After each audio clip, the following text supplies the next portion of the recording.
તો ઇફકોની ચૂંટણીને લઈ બિપિન પટેલે મૌન તોડ્યું છે। રાદડિયાને અભિનંદન આપવાની સાથે સંઘાણી પર કટાક્ષ। સંઘાણી વિધાનસભા કેમ નહોતા જીતી શક્યા તેને લઈ પરોક્ષ સવાલ। ઇફકોની ચૂંટણી જીતવા બદલ જયેશ રાદડિયાને બિપિન પટેલે અભિનંદન પાઠવ્યા। ઇફકોમાં પક્ષના મેન્ડેટ વિરુદ્ધ ચૂંટણી જીતનાર જયેશ રાદડિયાને બિપિન પટેલ એટલે બિપિન ગોતાએ અભિનંદન પાઠવ્યા છે। કેમ કે બિપિનભાઈ ભાજપના સત્તાવાર ઉમેદવાર હતા, તેની સામે ધારાસભ્ય અને પૂર્વ મંત્રી જયેશ રાદડિયા ચૂંટણી જીતતા બિપિન પટેલે તેમને આપણી સંસ્કૃતિ પ્રમાણે શુભેચ્છા પાઠવી। જોકે જેમના આશીર્વાદથી જયેશ રાદડિયા ઉમેદવાર બન્યા અને ચૂંટણી જીત્યા તેવા દિલીપ સંઘાણી સામે સવાલો પણ પૂછ્યા।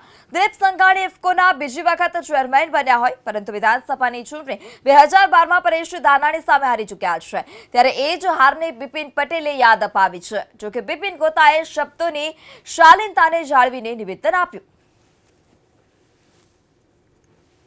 માન્ય જયેશભાઈ અને માન્ય દિલીપભાઈ ઇફકોની ચૂંટણીની અંદર જીત્યા એ બદલ તેમને હૃદયપૂર્વકના અભિનંદન પાઠવું છું। સાથે સાથે ભારતીય જનતા પાર્ટીએ માન્ય દિલીપભાઈને વિધાનસભાની ટિકિટ આપી હતી અને એમાં એવું જીત્યા હોત તો મને વધુ આનંદ થાત।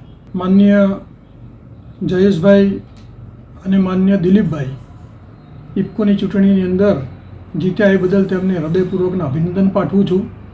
સાથે સાથે ભારતીય જનતા પાર્ટીએ માન્ય દિલીપભાઈને વિધાનસભાની ટિકિટ આપી હતી અને એમાં એવું જીત્યા હોત તો મને વધુ આનંદ થાત। તો સહકારી ક્ષેત્રમાં જીત મેળવનાર સંઘાણી અગાઉ 2004માં વેજુ ઠુંબર સામે લોકસભા હારી ચૂક્યા છે, તો 2012માં પરેશ ધાનાણી સામે અમરેલીથી હારી ચૂક્યા છે।